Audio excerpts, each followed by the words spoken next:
Hola chicos, hoy vamos a entrar en el estudio del potencial y la energía eléctrica generada por cargas. Te sorprenderás de lo útil que es. Diseñar tecnologías, por ejemplo, para smartphones, hasta motores eléctricos de coches, drones, o saber cómo fluye la energía que nos ayuda a identificar y resolver fallos eléctricos. Predecir también fenómenos naturales, por ejemplo, en el caso de tormentas eléctricas o en el funcionamiento de tu propio organismo, como el caso de tus nervios. Optimizar el consumo eléctrico en casa o en proyectos de ingeniería. En física avanzada, por ejemplo, en campos como la nanotecnología, los semiconductores o incluso la física médica. Conocer cómo calcular el potencial y la energía, aparte de ayudarte a aprobar, además te dará herramientas para entender el mundo y mejorarlo por tu parte. ¿Te animas? ¡Comenzamos!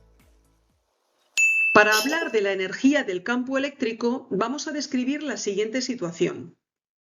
Vamos a suponer una carga Q y a una distancia R va a estar colocada también una carga Q minúscula. Aunque las dos, por el hecho de ser cargas, van a crear campos eléctricos, nos vamos a centrar en el campo eléctrico que crea esta carga sobre esta otra. Ahora, la situación, como digo, es la siguiente. Por el mero hecho de que esta carga tenga masa, efectivamente va a crear a su alrededor un campo gravitatorio. Bien, ese campo gravitatorio lo notaría esta carga si esta masa fuera tremendamente grande. Por ejemplo, la masa de la Tierra o cualquier otro planeta o cualquier estrella grande, ¿no? Pero en un principio, esta carga no va a tener una masa tan grande y va a ser imperceptible para esta carga. Entonces, como estamos con campos eléctricos, ese campo gravitatorio ahora no me va a interesar, pero sí que os digo que existir existe. Ahora, por el hecho de tener carga, va a crear un campo eléctrico sobre esta otra carga. Ese campo eléctrico va a provocar que esta carga tenga una energía asociada. Esa energía se representa así, es la expresión matemática que tiene, es esta.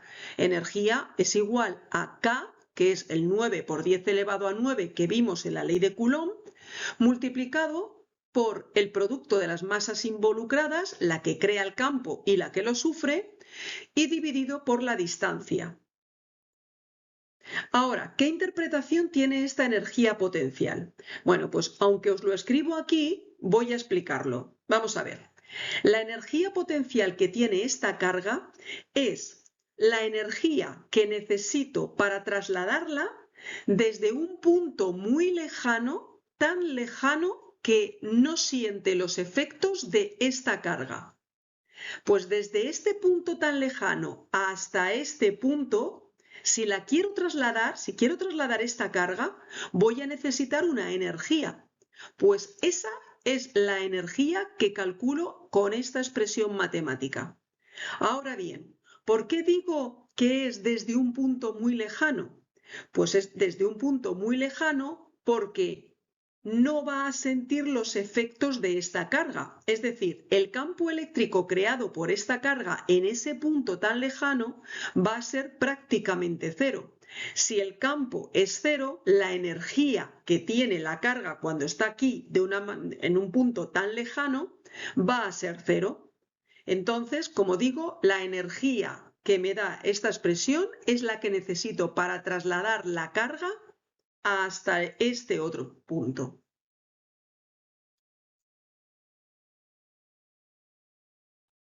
Otro concepto muy importante en el campo eléctrico es el de potencial del campo eléctrico, o lo que llamamos voltaje. Su expresión matemática viene dada por K, 9 por 10 elevado a 9 en el vacío, la carga que crea el campo dividido por la distancia entre la carga que crea el campo y el punto donde estoy calculando el voltaje. Como veis, se parece mucho a la de la energía potencial, pero aquí la carga Q minúscula no aparece o es 1. Por lo tanto, el potencial se define como la energía potencial por unidad de carga. Sin embargo, dicho así, parece que no dice tanto.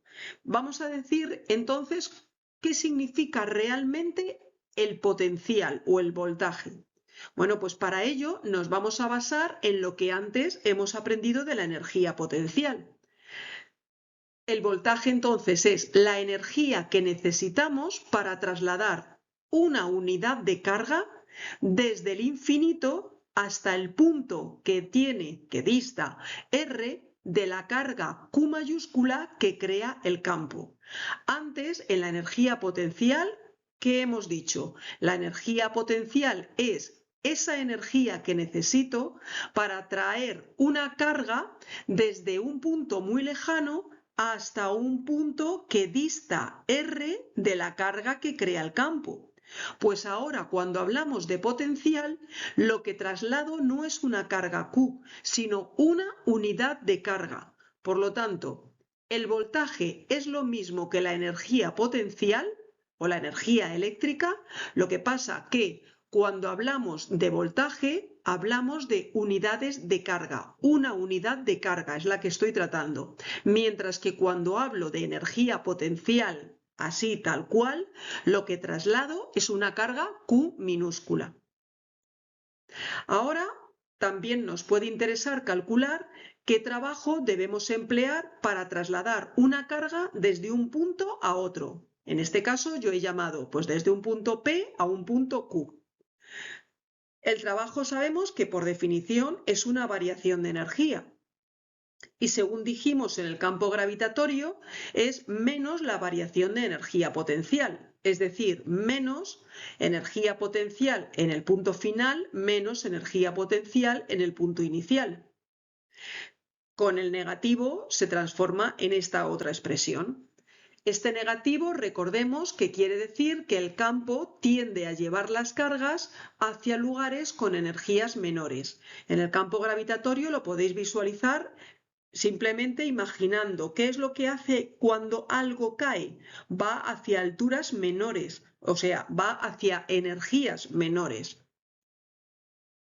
Ahora, hay que distinguir qué traslado entonces.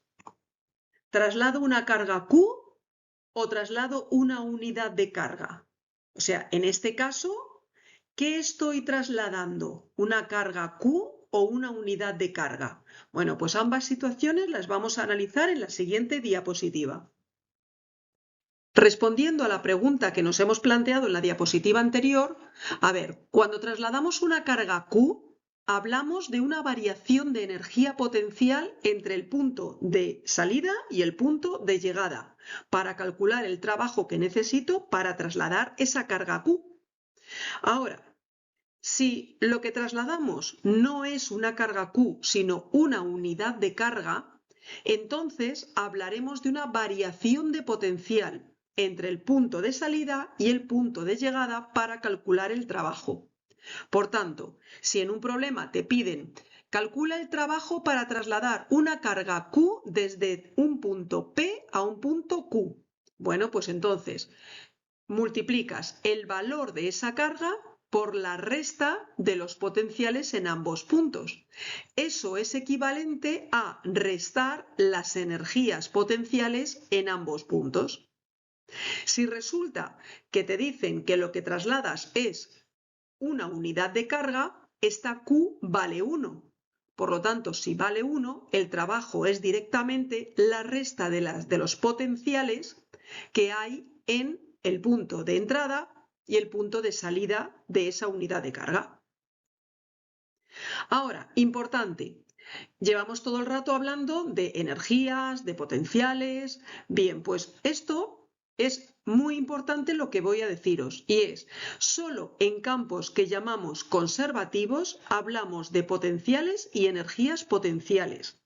¿Qué es esto de conservativos? ¿Qué son campos conservativos? Bueno, pues os pongo aquí lo siguiente.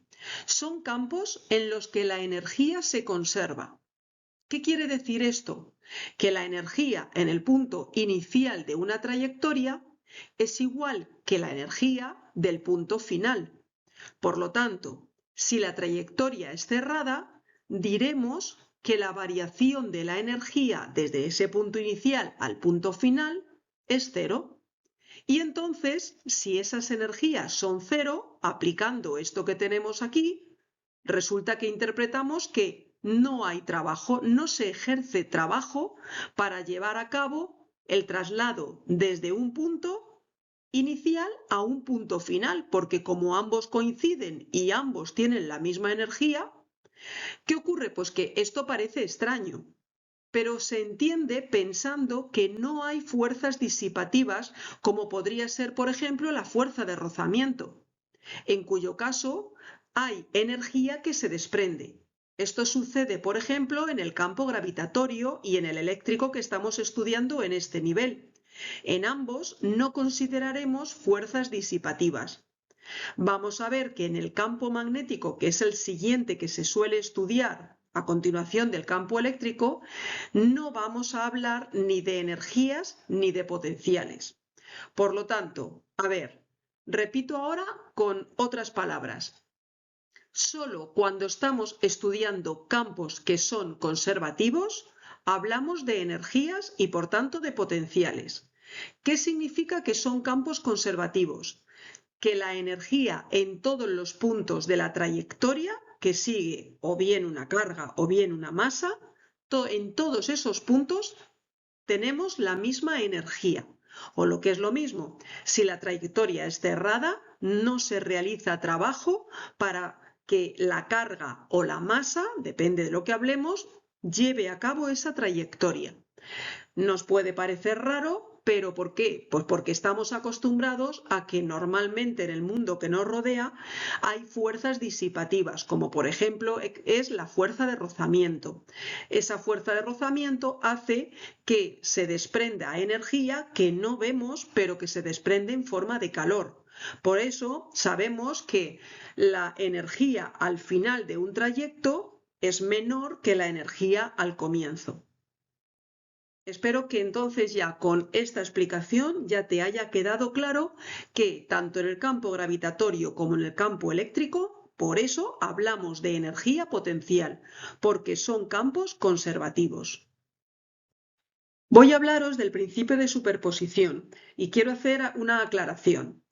El principio de superposición es aplicable a magnitudes vectoriales. Por eso, cuando nos han pedido calcular la fuerza o el campo total creado por una serie de cargas, lo que hemos hecho ha sido ver qué fuerza o campo crea una carga sobre un punto o sobre otra carga, y esa fuerza la hemos descompuesto en su componente X y su componente Y. Así para cada una de las cargas. Y luego lo que hemos hecho ha sido todas las componentes X las hemos sumado o restado, depende para dónde apunten, y todas las componentes Y es lo mismo, las hemos sumado o restado. De tal manera que hemos obtenido una componente X total y una componente Y total. Esas son las componentes X e Y de la fuerza o el campo que nos están pidiendo. Bien, pues cuando nos piden que calculemos la energía o el potencial creado por varias cargas, resulta que aquí no podemos utilizar el principio de superposición, porque tanto la energía como el potencial son magnitudes escalares. Entonces, ¿cómo procederemos? Pues simplemente calcularemos la energía o el potencial que crea cada carga y luego sumo todas las contribuciones directamente. Tal cual se suman números. Lo único que tengo que tener claro es los signos de las cargas, porque eso va a afectar a que cuando quiera calcular la energía o el potencial total, sume o reste. Bueno, en estas diapositivas que hemos pasado ya hemos hablado de que una carga que está situada en una zona donde hay un campo eléctrico tiene asociada una energía. Bueno, pues ahora quiero describir otro suceso que experimenta esa carga. Para ello tenemos este diagrama. Veis que tengo una carga que entra en una zona donde hay un campo eléctrico. El campo eléctrico viene descrito por sus líneas de campo, que veis que tienen esta dirección y este sentido, marcado por la flecha. Bien, también sabemos que la fuerza es igual a la carga por el campo eléctrico. Si no, recordemos cuando dimos la definición de campo eléctrico como fuerza por unidad de carga, F partido por Q. Bueno, pues entonces, Cuando esa carga entra en esta zona, va a sufrir una fuerza debido al campo eléctrico que hay en la zona. Entonces, si la carga es positiva, la fuerza que va a sufrir esa carga va a ser de la misma dirección y sentido que el campo eléctrico. Pero si la carga es negativa, la fuerza que va a experimentar va a tener la misma dirección, pero sentido contrario al campo eléctrico. Es decir, si esta carga fuera un protón, al meterse en esta región, lo que va a hacer es que va a verse arrastrado hacia la dirección del campo eléctrico, tal y como os estoy indicando. Pero si esta carga fuera un electrón, al meterse en esta zona, lo que va a hacer es dirigirse hacia el sentido contrario, tal y como os estoy indicando. Entonces, sabemos, por otro lado, que fuerza es igual a masa por aceleración. O sea, que tenemos Q por E igual a M por A. Por lo tanto, de aquí podemos obtener la aceleración que sufriría esta carga por verse sometida a este campo eléctrico. ¿Cuál sería la aceleración? Despejando de esta expresión, Q por E partido por M, donde Q es la carga, M es la masa de la carga y E es el campo eléctrico al que sometemos a dicha carga. Bueno, pues como digo aquí, es la aceleración que sufre Q a causa del campo eléctrico existente. Ahora, también es importante anticipar que cuando hay cargas que se empiezan a mover en una zona donde hay campo eléctrico, va a aparecer un campo magnético, que es lo que vamos a estudiar en el tema siguiente. Y ya por último os voy a explicar qué es un dipolo eléctrico, aunque parezca un sinsentido porque no viene a colación de nada, pero puede darse el caso de que aparezca este concepto en algún problema que nos planteen. Y entonces, bueno, pues no sepáis afrontarlo porque os falte la definición de dipolo eléctrico. Aquí tenéis un diagrama para que os hagáis un poco una idea. Un dipolo eléctrico viene a ser dos cargas que son iguales, tienen el mismo valor, lo que pasa que una es positiva y la otra negativa, tienen signos contrarios. Y, muy importante, están colocadas muy cerca una de la otra. Entonces, claro, aquí viene el pero muy cerca. ¿Qué es muy cerca? Bueno, pues es una distancia muy pequeñita en comparación con las magnitudes de las cargas, las dimensiones de las cargas. Entiéndase dimensiones, el radio o el diámetro de las cargas. Y con esto hemos descargado todo el potencial de este tema. Si sentís que ahora la energía eléctrica fluye mejor por vuestras venas, dadle un like y suscribíos. Un consejillo para estudiar. Organiza tus sesiones en bloques de 25 minutos y date descansos cortos. Tu cerebro funciona mejor con pausas y al final recordarás más. Nos vemos en el próximo vídeo para seguir iluminando el camino. ¡A brillar! ¡Chao! Okay, let's go.